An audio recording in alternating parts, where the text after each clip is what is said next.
तो साथियों, आज यो कार्यक्रम करना इस नारनौंद के लिए खास करके एक बड़ा कार्यक्रम है, क्योंकि जिला स्तर का कार्यक्रम नारनौंद में कभी इस तरीके का हुआ नहीं है और ये बड़ा कार्यक्रम है। अलग अलग ब्लॉकों के यहाँ पर साथी आए हुए हैं और पदाधिकारी साथी आए हुए हैं। और इस कार्यक्रम में खास खूबसूरती ये है कि जो अब की बार जो सांस्कृतिक कार्यक्रम कर रहे हैं वो हमारे साथी कर रहे हैं। कलाकार अपने कलाकार जो साथी जो गाने में बजाने में जिसकी जो रुचि है वो अपनी परफॉर्मेंस दिखा रहे हैं। हमने पहले भी बड़े कार्यक्रम किए हैं, कमिश्नर डीसी साहब एसडीएम साहब कई बार आए हैं, लेकिन हमें जो सांस्कृतिक काम करते थे वो बाहर से हमें टीम बुलानी पड़ती थी। लेकिन इस बार हमारे साथी खुद अपनी टीम बन गए और खुद उन्होंने अपनी लिस्ट बना, मैं अपना नाम जुड़वाते हुए कहा कि हम अपनी प्रस्तुति देंगे। बहुत से साथियों ने यहाँ पर अपनी प्रस्तुति दी है, तो मंजे हुए कलाकार के तौर पे हमारे साथी दिखाई दे रहे हैं कई। तो इस तरीके से एक प्लेटफॉर्म उनको देने का भी हमारा मकसद ये था कि आज पूरी दुनिया में विकलांग दिवस मनाया जा रहा है और सरकार का दायित्व है कि उनके अंदर जो खूबियां हैं, उपलब्धियां हैं, उनका जश्न मनाया जाए, उनको सम्मानित किया जाए इस कार्यक्रम के दौरान। लेकिन सरकार की तो हमें हिसार में कोई इस रूप में सूचना मिली नहीं कि ऐसे कोई खिलाड़ी हो, अंतर्राष्ट्रीय खिलाड़ी हो या कोई कलाकार हो, उनको कोई सम्मानित करने के लिए आपने बुला रखा। लेकिन हाँ, हमारा जो मंच बुढ़ा हुआ है विकलांगों का अपना, हमने ये कार्यक्रम जरूर तय किया है कि हम अपने साथियों को सम्मानित करेंगे, उनके आगे बढ़ने के लिए हम प्रेरित करेंगे कि भाई आप आगे बढ़िए। विकलांग अधिकार मंच आपके साथ खड़ा है, जो आपको जितने सहयोग की जरूरत है हम आपको प्लेटफॉर्म देंगे, चाहे वो स्टेट लेवल का हो चाहे वो नेशनल लेवल का हो, जहां तक भी हमारी पहुंच होगी हम आपके मार्गदर्शन के तौर पे भी आपके साथ खड़े रहेंगे। तो हमारे बीच में कई ऐसे साथी भी आए हैं जो पंचायत चुनाव में चुन के आए हैं। कोई एक साथी तो शायद प्रेम सीसवाल है, वो साथी तो खुद बैठा हुआ चुना गया है, वहां के लोगों ने उसको ही सर्वसहमति से चुन लिया। एक हमारा राजली से साथी आया हुआ है, पंचायत मेंबर है, वो इलेक्शन में जीता है। ऐसे ही हमारा बगला गांव से सरपंच है जुगल किशोर, वो आज आएंगे, वो कह रहे थे वो भी चुने हुए सरपंच है। ऐसे ही मैंने राखी में भी सुना है कि वहां पर भी हैंडीकैप है विकलांग, वो भी सरपंच बना हुआ है। तो मैं ऐसे साथियों को भी यहाँ पर सम्मानित करने के लिए हमने ये प्लेटफॉर्म दिया है और हम कोशिश करते हैं कि विकलांग सामाजिक, आर्थिक, सांस्कृतिक तमाम क्षेत्र में बराबरी के तहत अपने अधिकार लेते हुए समान रूप से खड़ा दिखाई दे और वो कहीं न कहीं किसी न किसी रूप में दिखाई दे।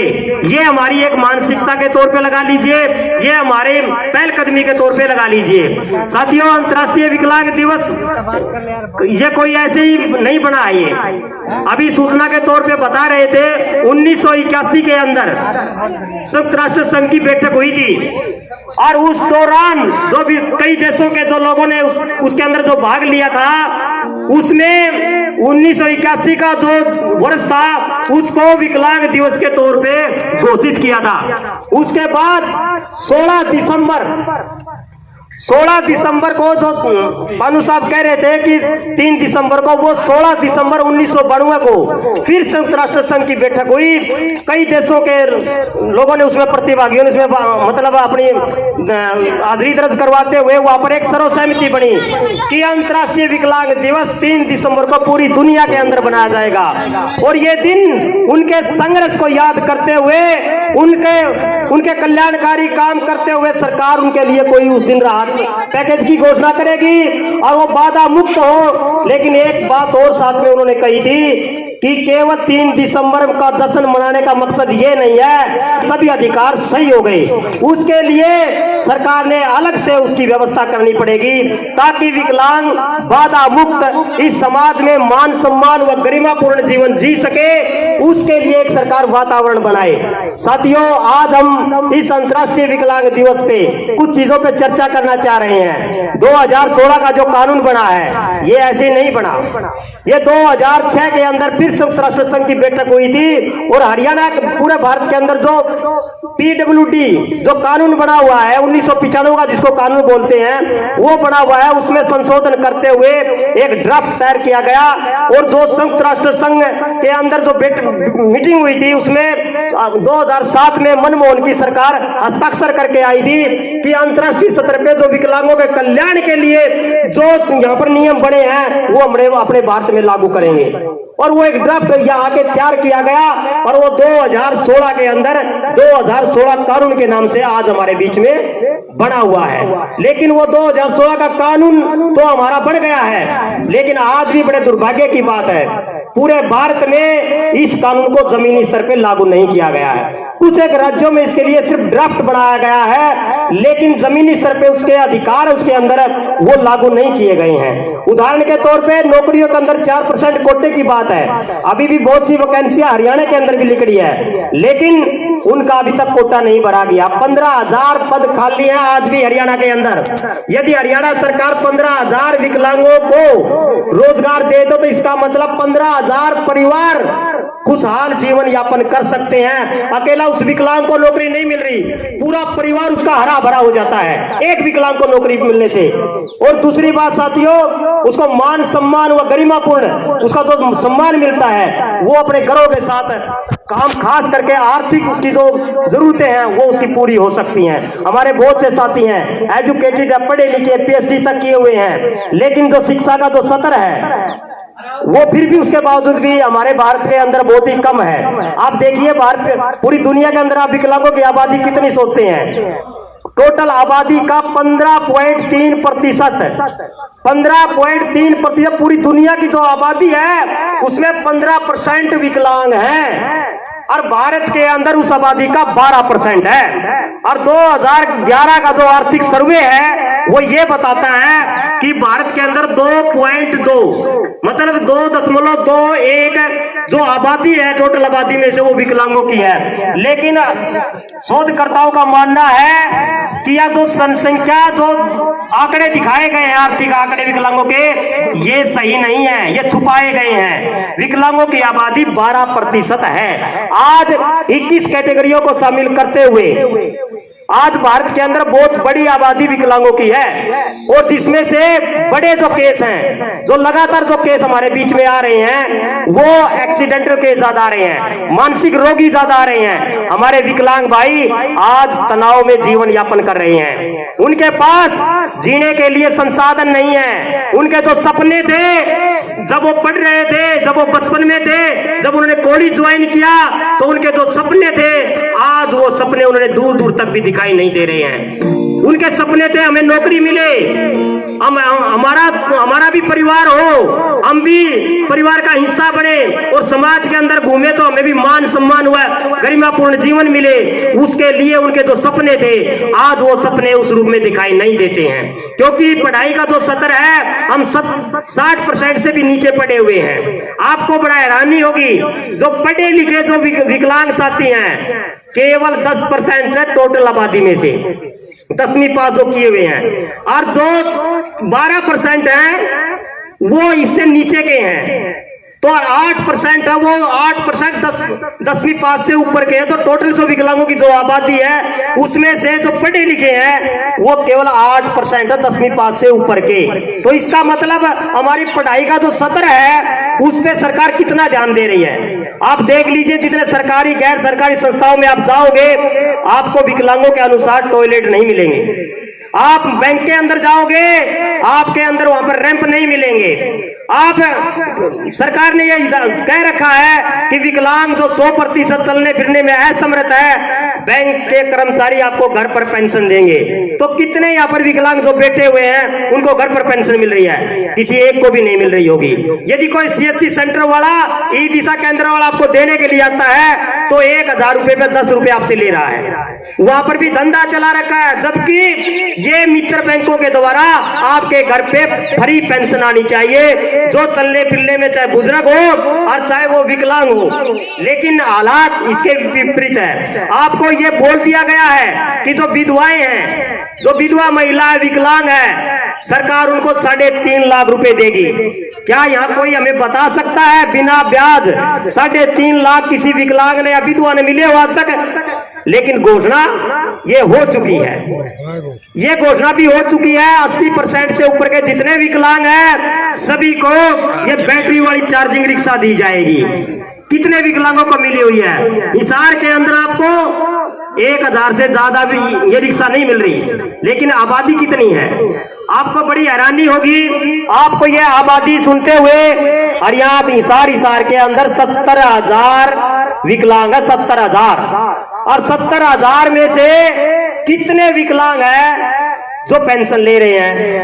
अभी समाज कल्याण की ओर से हमारे चले गए 14,000 सारे पेंशन ले रहे हैं। 70,000 में से 14,000 पेंशन ले रहे हैं। और हरियाणा में टोटल हमारी आबादी कितनी है? 2011 के आर्थिक सर्वे के मुताबिक 5.5 लाख। और अभी 21 कैटेगरियों को जोड़ के हमारी आबादी कितनी बनती है हरियाणा के अंदर? 15 लाख। और पेंशन कितने ले रहे हैं हरियाणा के अंदर? 1,84,000। बाकी कहां है? बाकी है कहां? क्या वो जमीन पे नहीं है? क्या उन्हें शिक्षा नहीं चाहिए? क्या उन्हें स्वास्थ्य नहीं चाहिए? क्या उन्हें रोजगार नहीं चाहिए? इसके ऊपर सरकार बात करने के लिए तैयार नहीं है हमारे से। हम ये कहना चाहते हैं कि हमें बार बार आप लोगों को मेमोरेंडम दिए हैं और जितनी भी सरकारें या विपक्ष पार्टियां हैं, चाहे हमारा ये अंतर्राष्ट्रीय विकलांग दिवस का टाइम हो या हमारा कोई स्पेशल मिलने का टाइम या हमारे इलाके में कोई मंत्री आता हो, तो हम अपना मांग पत्र देते हैं और उसमें बेकायदा मांग करते हैं कि विकलांगों की ये समस्या हरियाणा के अंदर अपने जिले पर ब्लॉक स्तर पे आ रही है, ये हमारी हल कीजिए। लेकिन लगातार देने के बावजूद भी उस रूप में जो हमें मिलनी चाहिए वो आज भी हमारे बीच में नहीं है। साथियों, हमारे बहुत से कलाकार साथी हैं, बहुत अच्छा लिख भी लेते हैं, लेकिन प्लेटफॉर्म नहीं है। और बड़ी दुख की बात होती है, हमारे अंतर्राष्ट्रीय नेशनल इंटरनेशनल खिलाड़ी हमारे बीच में भी आए हुए इंटरनेशनल खेल के खिलाड़ी, लेकिन जब मान सम्मान की बात आती है सरकार के द्वारा, यदि यही खिलाड़ी ठीक ठाक होते शरीर से और इंटरनेशनल खेल के आते, गोल्ड मेडल लेके आते, डीजे सब कुछ आगे होता, प्रशासनिक अधिकारी उसके आगे आगे होते। लेकिन बड़ा दुर्भाग्य है, आज हमारी जो विशिष्ट अतिथि है मैडम एकता भ्यान, अंतर्राष्ट्रीय पैरा ओलंपिक गोल्ड मेडलिस्ट है, और जब ये हिसार के अंदर आई तो एक तहसीलदार भी उसके स्वागत के लिए खड़ा नहीं था। एक तहसीलदार भी, क्या इतना बड़ा कोई सामान्य विकलांग खेल के आता तो क्या यहाँ वही तहसीलदार भी नहीं मिलता? पूरा गांव का गांव खड़ा होकर उनके स्वागत में आता और पूरे प्रशासनिक अधिकारी वहां तक आते, और शायद सीएम साहब का या और बड़े अधिकारियों का स्पेशल वो बधाई के लिए फोन तक भी चला जाता। लेकिन हम कहना चाहते हैं, हम इस देश के अंदर हम भी दिखाना चाहते हैं कि हमारे अंदर हुनर की कोई कमी नहीं है, हमें सिर्फ मौका चाहिए। और साथियों, ऐसा लगता है ये मौका हमें मिलेगा नहीं, लेना पड़ेगा, ये लेना पड़ेगा। और हम कब तक हाथ पे हाथ धरे बैठे रहेंगे? और ये विकलांग अधिकार मंच ने ये स्टेज दी है विकलांगों को अपने अधिकारों के लिए बोलने की, और अपना जो काम है वो अपने समाज तक ले जाने की, वो इसके लिए ये विकलांग अधिकार मंच पूरे हरियाणा के अंदर बना हुआ है। और ये राष्ट्रीय सतर पर राष्ट्रीय विकलांग अधिकार मंच के पूरे भारत के अंदर ये बना हुआ है। तो ये विकलांग अधिकार मंच अकेला कोई यहाँ एक ब्लॉक के अंदर काम नहीं कर रहा, इसके गांव से लेके राष्ट्रीय स्तर तक इसकी कमेटियां बनी हुई है। हम भी उनका हिस्सा हैं। तो हम कोशिश करते हैं साथियों कि हमारे ऐसे जो साथी हैं वो आगे बढ़े, और कुछ काम करने के लिए हमें आगे आना भी पड़ेगा। और आज मैं इस बातचीत के दौरान ये कहना चाहता हूं, अभी राष्ट्रीय स्तर पर मीटिंग हुई थी, उस मीटिंग का एक फैसला हुआ है, पूरे भारत के विकलांग अलग अलग राज्यों से आए हुए थे, और उसमें ये फैसला हुआ है कि आज के दौर पे महंगाई को देखते हुए और तमाम जो अलग अलग राज्यों के जो लोग जो पेंशन को लेकर घोषणाएं कर रहे हैं, उसको ध्यान में रखते हुए भारत के अंदर विकलांगों की आज इस अंतर्राष्ट्रीय विकलांग दिवस के तौर पे मांग करते हुए 10,000 रुपए पेंशन होनी चाहिए पूरे भारत में सभी विकलांगों की एक समान। क्या ये सही है? यदि 10,000 रुपए पेंशन की आज हम मांग करते हैं, पूरे भारत में विकलांगों की एक समान पेंशन होनी चाहिए, वो भी 10,000। और 10,000 का मैं ये भी कहना चाहता हूँ, बहुत से विकलांगों को जानकारी भी नहीं होगी कि जो हमारे को 3,000 हरियाणा में मिल रहे हैं ना, इसमें से 300 रुपए तो केंद्र सरकार देती है और 2700 रुपए देती है राज्य सरकार। हम ये मांग करते हैं आज इस कि 5,000 रुपए राज्य सरकार दे और 5,000 रुपए केंद्र सरकार दे। इस तरीके से 10,000 रुपए आज हमारी मांग है। और ये नहीं कह रहे कि सरकार दे नहीं सकती। आंध्र प्रदेश के अंदर साथियों 15,000 पेंशन है विकलांगों की। 3 कैटेगरी उनकी बनाई गई है। जो 40% से 80% के बीच का है उसको 6,000 रुपए पेंशन मिलती है। जो 80% से 100 है उसको 10,000 रुपए मिलती है। और जो बीपीएल कार्ड धारक है उसका दूसरा परिवार वाला उस पर निर्भर है, मतलब वो अकेला कुछ चल फिर नहीं सकता, उसके साथ कोई दूसरा उसका सहयोगी है, उस विकलांग को 15,000 रुपए मिलती है। क्षेत्रीय पार्टी है। यदि वहां 15,000 हो सकते हैं तो भाई हरियाणा में 10,000 क्यों नहीं हो सकते? हो सकते हैं ना। और मांगोगे तो भाई मिलेगा, और नहीं मांगोगे तो सह वो भी कोई रवा है। या विदेशी भाषा में मैं कहने लग रहा हूं, इसलिए मांगना में कमी नहीं छोड़नी चाहिए। 100 खातर लड़ना चाहिए, एक मिलगी तो 99 खातर भी जारी रखना चाहिए लड़ना।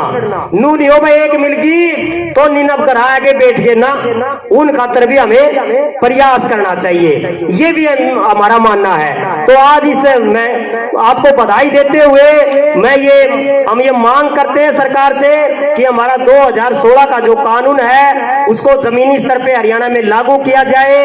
15,000 हमारे जो पद खाली पड़े हैं विकलांगों के वो भरे जाएं। जो हमारे सरकारी गैर सरकारी संस्थाएं हैं वहां पर विकलांगों के लिए बाधा मुक्त वातावरण बने, वहां पर रैंप, लिफ्ट और व्हीलचेयर आदि की वहां पर व्यवस्था की जाए। क्योंकि हमने देखा अरे डीसी के कार्यालय में व्हीलचेयर हमने रखवाई है, बड़ी शर्म की बात है। इतना बड़ा प्रशासनिक अधिकारी उसके कार्यालय में व्हीलचेयर नहीं है। लेकिन जब विकलांग अधिकार मंच के विजिट करने के लिए गए, माजी और तो किससे मांग करें? पहले तो हमने यहीं से मांग करनी पड़ेगी, डीसी कार्यालय में व्हीलचेयर को नहीं। तो फिर डीसी साहब ने आदेश दिया तो वहां पर व्हीलचेयर रखी गई। तो रेड क्रॉस के अंदर भी हमारा पैकेज बढ़ाया जाए। अभी रेड क्रॉस के अंदर जो पहले जो स्कूल था वो रेड क्रॉस के अंदर आता था, वो आज उस सरकार ने उसको अलग कर दिया है। अलग करने के बाद भी उसमें कुछ नया नहीं हुआ है। और इसी तरीके से और अब भी बहुत से स्टाफों की कमी है। हमारे जो कर्तरी मांग बढ़ाते हैं शूज वगैरह, उनका तो अभी तक भी कोई वहां पर आया ही नहीं, अभी तक कर्मचारी नहीं आया। उसके अलावा भी 2-3 कर्मचारी रेड क्रॉस में नहीं है। तो फिर हम किसका मांगांगे? हमारा तो कर्मचारी है कोई रेड क्रॉस में, फिर हमारे देवा कौन का? तो आज हमारी ये भी मांग है कि भाई रेड क्रॉस में स्टाफ की भर्ती करते हुए तमाम जो वहां पर जो हमारे कर्तरी मांग है उनकी व्यवस्था करी जाए। इनको कंपनी का समय समय पर हमारे बहुउद्देशीय कैंप साल में 2 बार लगे रेड क्रॉस के माध्यम से, और वो ब्लॉक स्तरीय लगे, ये भी आज हम मांग करते हैं। इसी तरीके से साथियों जो हमारा आयुष्मान जो कार्ड है, जो 5 लाख का जो सरकार कह रही है, भाई राजस्थान में जो ये 25 लाख का हो सका है, तो भाई हरियाणा में क्यों नहीं हो सकता 25 लाख का? तो भाई विकलांगा का ये जो आयुष्मान कार्ड है यो 25 लाख पे इलाज होना चाहिए, 25 लाख तक फ्री इलाज होना चाहिए, यह आज हम मांग करते हैं। और जो विकलांग जिस परिवार में है इनकम टैक्स नहीं भरता, सारे विकलांगा के बीपीएल कार्ड होने चाहिए, यह भी आज हम मांग कर रहे हैं। और जो उस परिवार के विकलांग परिवार के जो सदस्य फैमिली आईडी के शब्द है उसी 10 किलो अनाज प्रति व्यक्ति उस पीड़ित राशन कार्ड पे मिले, यह भी हमारी मांग है। और दूसरी बात है जो हमारे अलग अलग डिपार्टमेंटल जो हमारा लोन मिला है और